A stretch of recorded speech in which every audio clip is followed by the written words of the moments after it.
virility in a man, a big, deep, rough voice, better suited to, and no doubt oftener employed in, quarter-deck oaths and foulnesses than the worship of his Maker. Thus my Lord Henry Goad, and you observe how he permits his lingering disapproval of the man to intrude upon his description of him. The truth is that, as there is ample testimony in his prolific writings, his lordship was something of a misanthropist. It was, in fact, his misanthropy which drove him, as it has driven many another, to authorship. He takes up the pen not so much that he may carry out his professed object of writing a chronicle of his own time, but to the end that he may vent the bitterness engendered in him by his fall from favor. As a consequence, he has little that is good to say of anyone, and rarely mentions one of his contemporaries but to tap the sources of a picturesque invective. After all, it is possible to make excuses for him. He was at once a man of thought and a man of action, a combination as rare as is usually deplorable. The man of action in him might have gone far had he not been ruined at the outset by the man of thought.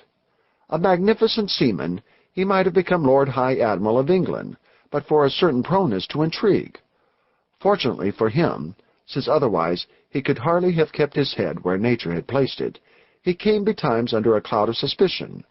His career suffered a check, but it was necessary to afford him some compensation since, after all, the suspicions could not be substantiated. Consequently, he was removed from his command and appointed by the Queen's Grace her Lieutenant of Cornwall, a position in which it was judged that he could do little mischief. There, soured by this blighting of his ambitions, and living a life of comparative seclusion, he turned, as so many other men similarly placed have turned, to seek consolation in his pen. He wrote his singularly crabbed, narrow, and superficial History of Lord Henry Goad, his own times, which is a miracle of injuvenations, distortions, misrepresentations, and eccentric spelling. In the 18 enormous folio volumes, which he filled with his minute and Gothic characters, he gives his own version of the story of what he terms his downfall, and, having, notwithstanding his prolixity, exhausted this subject in the first 5 of the 18 tomes, he proceeds to deal with so much of the history of his own day as came immediately under his notice in his Cornish retirement. For the purposes of English history, his chronicles are entirely negligible, which is the reason why they have been allowed to remain unpublished and in oblivion. But to the student who attempts to follow the history of that extraordinary man, Sir Oliver Tressilian, they are entirely invaluable. And since I have made this history my present task, it is fitting that I should here at the outset acknowledge my extreme indebtedness to those chronicles. Without them, indeed, it were impossible to reconstruct the life of that Cornish gentleman who became a renegade and a Barbary corsair, and might have become Basha of Algiers, or Aguirre, as his lordship terms it, but for certain matters which are to be set forth. Lord Henry wrote with knowledge and authority, and the tale he has to tell is very complete and full of precious detail. He was himself an eyewitness of much that happened. He pursued a personal acquaintance with many of those who were connected with Sir Oliver's affairs that he might amplify his chronicles, and he considered no scrap of gossip that was to be gleaned along the countryside too trivial to be recorded. I suspect him also of having received no little assistance from Jasper Lee in the matter of those events that happened out of England, which seemed to me to constitute by far the most interesting portion of his narrative. R.S. Part 1. Sir Oliver Tressilian. Chapter 1. The Huckster. Sir Oliver Tressilian sat at his ease in the lofty dining-room of the handsome house of Pen Arrow, which he owed to the enterprise of his father of lamented and lamentable memory, and to the skill and invention of an Italian engineer named Bagnolo, who had come to England half a century ago as one of the assistants of the famous Torrigiani. This house of such startlingly singular and Italianate grace, for so remote a corner of Cornwall, deserves, together with the story of its construction, a word in passing. The Italian Bagnolo, who combined with his salient artistic talents a quarrelsome volcanic humor, had the mischance to kill a man in a brawl in a Southwark tavern. As a result, he fled the town, nor paused in his headlong flight from the consequences of that murderous deed, until he had all but reached the very ends of England. Under what circumstances he became acquainted with Tressilian the elder, I do not know. but certain it is that the meeting was a very timely one for both of them. To the fugitive, Ralph Tressilian, who appears to have been inveterately partial to the company of rascals of all denominations, afforded shelter, and Bagnolo repaid the service by offering to rebuild the decaying half-timbered house of Pinero.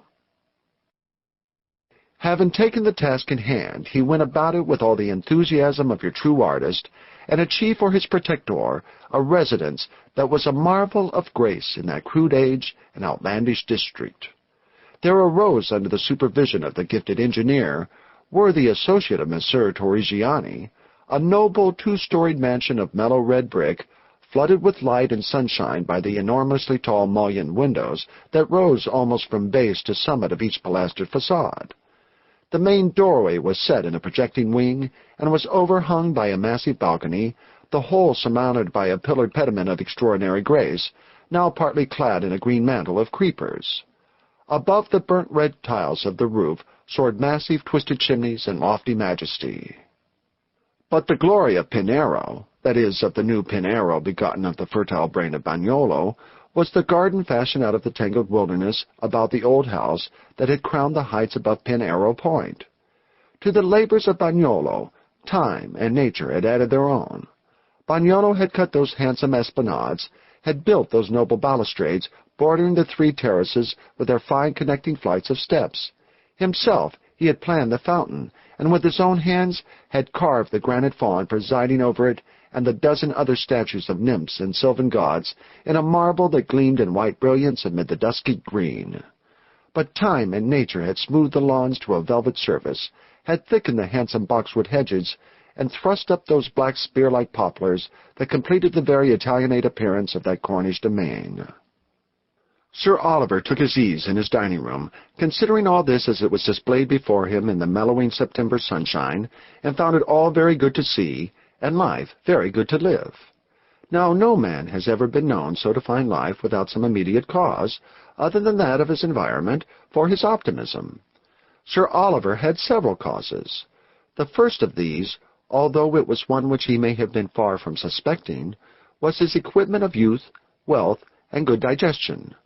The second was that he had achieved honor and renown both upon the Spanish Main and in the late harrying of the Invincible Armada, or, more aptly perhaps might it be said, in the harrying of the late Invincible Armada, and that he had received in that the 25th year of his life the honor of knighthood from the Virgin Queen. The third and last contributor to his pleasant mood, and I have reserved it for the end, as I account this to be the proper place for the most important factor, was Dan Cupid, who for once seemed compounded entirely of benignity, and who had so contrived matters that Sir Oliver's wooing of Mistress Rosamund Godolphin ran an entirely smooth and happy course. So then Sir Oliver sat at his ease in his tall carved chair, his doublet untrussed, his long legs stretched before him, a pensive smile about the firm lips that as yet were darkened by no more than a small black line of mustachios. Lord Henry's portrait of him was drawn at a much later period. It was noon, and our gentleman had just dined, as the platters, the broken meats, and the half-empty flagon on the board beside him testified. He pulled thoughtfully at a long pipe, for he had acquired this newly imported habit of tobacco, drinking, and dreamed of his mistress, and was properly and gallantly grateful that fortune had used him so handsomely as to enable him to toss a title and some measure of renown into his Rosamond's lap. By nature Sir Oliver was a shrewd fellow, cunning as 20 devils, is my Lord Henry's phrase, and he was also a man of some not inconsiderable learning. Yet neither his natural wit nor his acquired endowments appear to have taught him that of all the gods that rule the destinies of mankind, there is none more ironic and malicious than that same Dan Cupid in whose honor, as it were, he was now burning the incense of that pipe of his. The ancients knew that innocent-seeming boy for a cruel, impish knave, and they mistrusted him. Sir Oliver either did not know or did not heed that sound piece of ancient wisdom. It was to be borne in upon him by grim experience, and even as his light pensive eyes smiled upon the sunshine that flooded the terrace beyond the long mullioned window, a shadow fell athwart it which he little dreamed to be symbolic of the shadow that was even falling across the sunshine of his life. After that shadow came the substance, tall and gay of raiment, under a broad black Spanish hat decked with blood-red plumes. Swinging a long beribboned cane, the figure passed the windows, stalking deliberately as fate. The smile perished on Sir Oliver's lips. His swarthy face grew thoughtful. His black brows contracted until no more than a single deep furrow stood between them. Then slowly the smile came forth again, but no longer that erstwhile gentle, pensive smile. It was transformed into a smile of resolve and determination, a smile that tightened his lips even as his brows relaxed, and invested his brooding eyes with a gleam that was mocking, crafty, and almost wicked.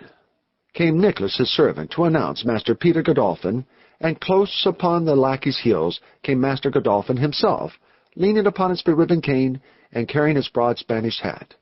He was a tall, slender gentleman, with a shaven, handsome countenance, stamped with an air of haughtiness. Like Sir Oliver, he had a high-bridged, intrepid nose, and in age he was the younger by some 2 or 3 years. He wore his auburn hair rather longer than was the mode just then, but in his apparel there was no more foppishness than is tolerable in a gentleman of his years. Sir Oliver rose and bowed from his great height in welcome, but a wave of tobacco smoke took his graceful visitor in the throat and set him coughing and grimacing. "I see," he choked, "that you have acquired that filthy habit." "I have known filthier," said Sir Oliver composedly. "I nothing doubt it," rejoined Master Godolphin, thus early giving indications of his humour and the object of his visit. Sir Oliver checked an answer that must have helped his visitor to his ends, which was no part of the knight's intent. "Therefore," he said ironically, "I hope you will be patient with my shortcomings. Nick, a chair for Master Godolphin, and another cup. I bid you welcome to Penarrow."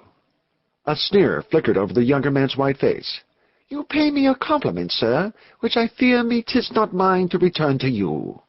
"Time enough for that when I come to seek it," said Sir Oliver, with easy, if assumed, good humour. "When you come to seek it?" "The hospitality of your house," Sir Oliver explained. "It is on that very matter that I come to talk with you." "Will you sit?" Sir Oliver invited him, and spread a hand towards the chair which Nicholas had set. In the same gesture he waved the servant away. Master Godolphin ignored the invitation. "You were," he said, "at Godolphin Court but yesterday, I hear." He paused, and as Sir Oliver offered no denial, he added stiffly, "I am come, sir, to inform you that the honour of your visits is one we shall be happy to forego." In the effort he made to preserve his self-control before so direct an affront, Sir Oliver paled a little under his tan. "You will understand, Peter," he replied slowly, "that you have said too much unless you add something more." He paused, considering his visitor a moment. "I do not know whether Rosamond has told you that yesterday she did me the honour to consent to become my wife." "She is a child that does not know her mind," broke in the other. "Do you know of any good reason why she should come to change it?" asked Sir Oliver, with a slight air of challenge. Master Godolphin sat down, crossed his legs, and placed his hat on his knee. "I know a dozen," he answered, "but I need not urge them. Sufficient should it be to remind you that Rosamond is but 17, and that she is under my guardianship, and that of Sir John Killigrew. Neither Sir John nor I can sanction this betrothal." "Good lack!" broke out Sir Oliver. "Who asked your sanction of Sir John's? By God's grace your sister will grow to be a woman soon, and mistress of herself. I am in no desperate haste to get me wed, and by nature, as you may be observing, I am a wondrous patient man. I'll even wait," and he pulled at his pipe.